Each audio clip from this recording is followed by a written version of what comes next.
Hello बच्चों, let's see the question. The question says, amongst the elements with following electronic configuration, which one of them may have the highest ionization energy? Option 1, neon 3s2 3p1. Option 2, neon 3s2 3p3.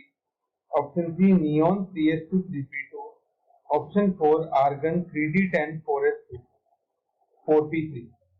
तो हमें ये बताना है कि इन सभी में से किसकी आयनाइजेशन एनर्जी सबसे ज्यादा हाईएस्ट रहेगी।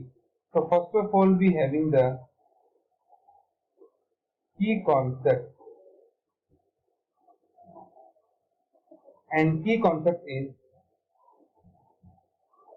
Ionisation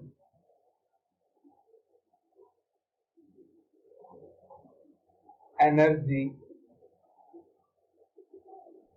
is the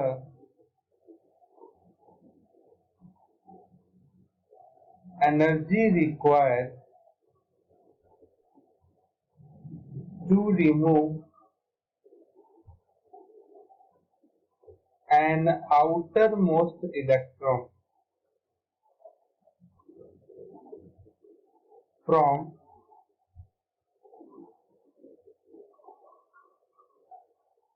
gaseous atom। किसी भी गैसियस एटम में से आउटर मोस्ट इलेक्ट्रॉन को निकालने के लिए जो एनर्जी लगती है उसको हम आयनाइजेशन कहते हैं। आयनाइजेशन दो तीन चीजों पे डिपेंड करती है।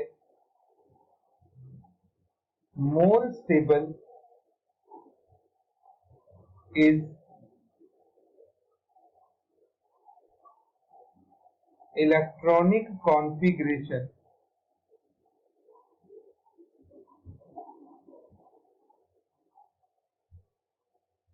more stable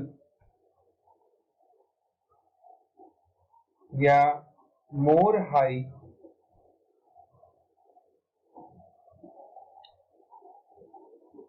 will be ionization energy। और सेकंड हमारे पास है small is the size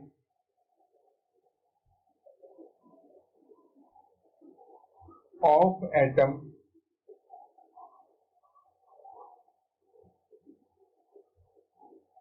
high will be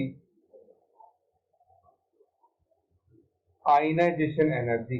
तो जितना छोटा एटम का साइज होगा उतनी ही उसकी आयनाइजेशन एनर्जी ज्यादा होगी, और जितना हमारे पास स्टेबल कॉन्फ़िगरेशन होगा उतना ही हमारे पास जो आयनाइजेशन एनर्जी है उसकी वैल्यू ज्यादा आएगी। अब जितनी भी कॉन्फ़िगरेशन हमें दी गई हैं, सबसे पहले तो हमें ये देखना है कि इनमें से सबसे स्टेबल कॉन्फ़िगरेशन कौन सी है। तो ऑप्शन 1 में उसने हमें दे रखी है नियोन 3s2 3p1। तो ये ना तो हाफ फील्ड है ना fully field, so it is the less stable. दूसरी कॉन्फ़िगरेशन हमारे पास है नियोन 3s2 3p3।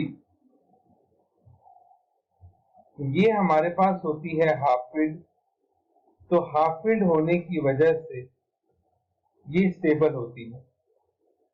तीसरी हमारे पास है नियोन 3s2 3p2।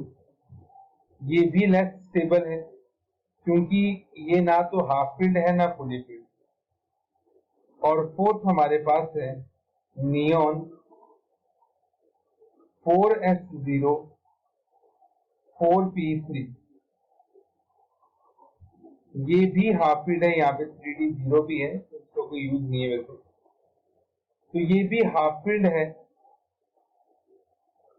और हाफ फील्ड होने की वजह से ये भी क्या होगी, स्टेबल होगी। अब इसका मतलब ये हुआ कि या तो हमारे पास ऑप्शन नंबर 2 आएगा या ऑप्शन नंबर 4 आएगा। अब दोनों की कॉन्फ़िगरेशन क्योंकि स्टेबल है तो हम यहाँ पे साइज वाला फैक्टर लगाएंगे। नियोन 3s2 3p3 एटम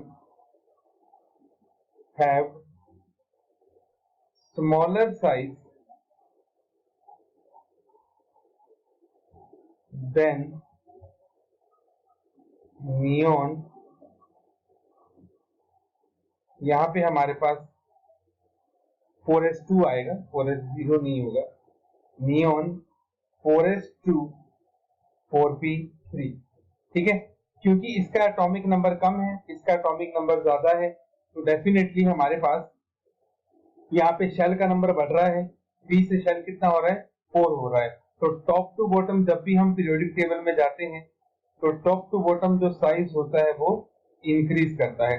तो इसका मतलब नियॉन 4s2 4p3 एटम का साइज बड़ा होगा, और अगर साइज बड़ा होगा तो उसकी वजह से इसकी आयनाइजेशन एनर्जी कम होगी। Hence ionization energy of neon 4s2 4p3 is small, ठीक। तो इसका मतलब ये हुआ कि सबसे ज्यादा हमारे पास जो एनर्जी आएगी वो आएगी ऑप्शन नंबर 2 की, that is neon 3s2 3p3। तो हम अपने ऑप्शंस को देख लेते हैं।